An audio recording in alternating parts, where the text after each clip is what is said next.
Okay, we're back, folks, and we have Cy Monley of Silveus Financial on the line. Cy, are you there? Hi, Larry. Good morning.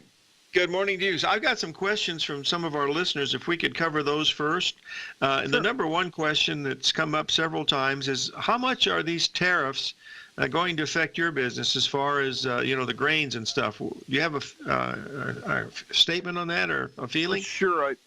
So when you look at buyers of commodities globally, they have their buying needs set in. So I think it's really hard to change long-term needs. It might change short-term headlines. For example, with the NAFTA, Mexico stopped buying U.S. corn for a little bit and said, hey, we're going to buy Brazilian corn. But it's really hard to do that, right? Mm-hmm. There's a lot of other factors to go in besides saying, hey, we're not going to buy your grain anymore. So short-term, it causes a little effect with prices. But long-term, I think it's really hard. You would have to do a lot of damage. Like these tariffs would have to be in place for a year. The buyer's going to buy the cheapest grain in the world with the most effective shipping methods, period. Right? And so if the tariffs come on, you're going to have to look at that logistics. Okay, I have another question from one of our listeners. The farmers that you work with, do they also speculate in the markets as far as thinking, grains are going to go higher or lower, or do they just strictly do hedges? Well, most of our book is hedging. If we do have speculative accounts, we open a spec account. But the best thing to do is keep the farm and the business separate from that. And remember, they are already speculative long an asset. They're a commodity, so they're already making a bet, right? So the hedging part is how to lay off that much length. Yeah. Most farmers don't speculate separately. Like, I think we have very few speculative accounts. Let's put it that way. Wow, that's amazing. In the cattle business, it's altogether different because they love to be long the futures and long the cash. The other question that's changing. Yeah. It is. Oh, really? Oh, yeah. Wow. We built software process for that too, Larry. I mean, the ability to be the ability to be very disciplined is changing, is coming into the markets more, I think. Is that mainly because the size of these operations is just so huge that it's just a money-making business from the beginning if you structure it right? Is that the reason? That's correct. And as we know, you and I know, that volatility can eat at you, right? And so when you're always on the backside of that wrong move, that hurts. And so, gosh, let's take some out. To your point, let's take some out of this business. And speculate on 10 or 20%, right? So, hey, if we want to be bullish cattle, that's fine, but you don't be bullish the whole pen, right? You got to be disciplined. Okay, what's been the effect of China in some of these markets? Because they come in and they buy huge quantities of wheat and soybeans, and are they still the huge factor that they've always been? And I understand from years ago they were great traders and they knew how to play the markets. In other words, when they were selling, they would put out really good news, and when they were buying, they'd put out bad news. So is that still going on? Oh, big time. And they are the world buyer on a few levels, from cattle and hogs and soybeans, right? If they weren't buying the U.S. soybeans like they are, the global beans, beans would be at $7, not $10. Yeah. It's amazing. Same thing, corn at $4. And I'll go back to the tariffs on the commodities real quick. It will affect soybeans more than it will corn. We crush or use 85 to 90% of our corn. We only use 50% of our soybeans. We export the rest. So you got to remember, you got to think about what commodity you're talking about, right? Because we use ethanol here, is 33% of your corn usage. So if you think of corn and soybeans, they're different needs. Export's the big deal. So if he's going to slap on a tariff, it's not going to really affect corn because we use it all. Sure. Wow, that's really good. Hey, we got a caller from Philadelphia. John, are you there? Uh-oh, what is that noise? John, are you there? Well, evidently we have. Cy, are you still there? I am. Yeah. Evidently, John was not able to get on, but he has a question about soy. When it gets back on, we'll be able to to be able to answer him. Now, the next question that we have is about the drought that's going on in Argentina. What's the status of that right now? I know you saw this drought coming about 6 or 7 weeks ago, and was able to get into some of this. But where do we stand with that drought right now, Cy? It's two things. I think it's played out. Here's why. You've got a drought in Argentina, but the other crop over there, the Brazilian crop's getting bigger.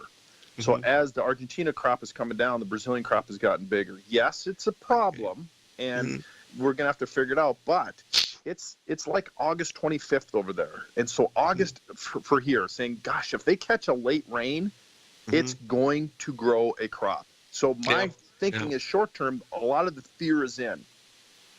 Yeah. And I look at we have John prices. back. We got John back on the line now. John, are you there? I am. Good morning, Larry and Cy. Well, go ahead. morning, Ask John. Cy your question, my friend. Cy, thanks so much for going into the late rain potential for the Argentina soy crop.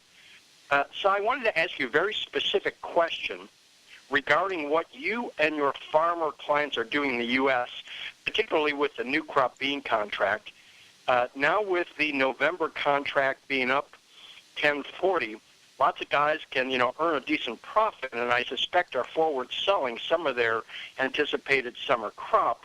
My question, Cy, since your clients are always, they're saying, okay, fine, if I can sell my crop at 1040, that'd be great, but if it goes to 1213, I don't want to give up that much. What tactics, what instruments are you helping them with to guard against future upside if they're hedging right now? Well, yeah, that's a good question. So let's look at the difference. 1040 November beans at $4 D's corn. Okay, so if you look at we have a software program that we run all farmers through, and if you look at it on a national scale, it really makes sense to plant soybeans today. The February averages are set. That's the spring price. It's the average of February for insurance. So now farmers are sitting there saying, gosh, I got 1030 beans and I got about $4 corn. My break-evens mostly are around $4, and break-evens are mostly around $9 for beans. So the question is what products do we use? First, you look at your insurance. That's their biggest decision, and insurance is set at a high level. You're guaranteeing, if you've got a 10% deductible, gosh, you're guaranteeing at least I'm going to get break even. Meaning you take $10, 1030 minus 10%. Okay, so you're saying, all right, about 930, my insurance kicks in, so I think I'll plant soybeans if you can. Okay, if you can move those acres around. That's the first product you look at. Is, gosh, does the insurance make sense more for corn or soybeans? And it makes more sense for beans. Then we go and look at futures and options, cash sales, managed bushels program, structured products, all those. And so our software will boil that down and say, hey, this is your next best product. Hey, Cy, can you stay with us? And John, can you Sure. stay with us? We'll be right back. 877-927-6648. We have another question for you, Cy. Hold on. Okay, we're back, folks. We're talking with Cy Monley of Silveus Financial, and Mr. Z in the room has asked him a question. John, you want to continue on with your questions? Thanks so much for that discussion. That's just fascinating stuff. I confess, I would love to sit in your office and watch you deal with your clients from time to time. That's so fascinating. So, one follow-up question: do you do the meat futures, the hogs and cattle with your clients, or no?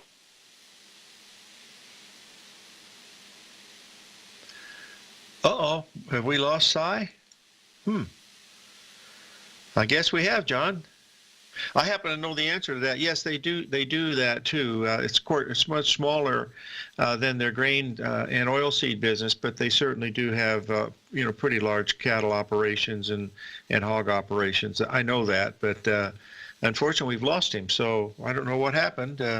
Anyway, thanks for calling in, John. We really appreciate it. Any other questions you need to ask me? Not that I know very much. Thank you so much for having Cy on. Much appreciated. Yeah, he's a real class act, and they built this software and they built a huge business around it. And as you know, his first job was working with Rich Anderson Back Rich was his first employer. Of course, they're still great friends to this day. I wanted to ask him some more. Evidently, he got really busy. That's the only thing I can think of, which we certainly appreciated. But the main thing I wanted to ask him was, of course, the situation in Argentina, and then also about these tariffs, because the one thing I've always remembered about food, it's indigestible, so it doesn't make any difference if corn goes to $6 or $10. People are going to still use it. So we'll just have to wait and see. But anyway, John, please thank Cy on my behalf. Will you, Larry? I certainly will. And one other thing, John, I want to thank you again for bringing that trade for natural gas to our attention. If you'll remember, it was just a few weeks ago that we had it come up, and it's had a heck of a move. We're trading above 277 level. That's 20 cents higher than you pointed it out. And I see your cocoa is still going nuts. It's up well over $5,000 since the buy that you had in January. So keep those great trades coming. It's always nice to have. See, the good trades are much better than the bad trades. Yeah, I'll keep those bad trades private. Thanks so much, Larry. Bye now. Thanks for calling in, my friend. I really appreciate it. Okay, here, let's just see if we got Cy back on the line here. Yep, I'm here, Larry. Good. We had another question.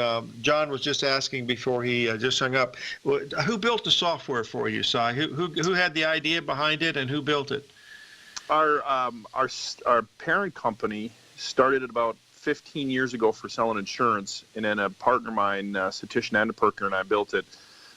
He did most of the labor, but with the guts of it, we built it 10 years ago for adding on to risk management. We have a software for farmers and for cattle. Okay, now, do you get new business? It's probably a lot by referral would be my guess, right? Because you're so widespread all over the country.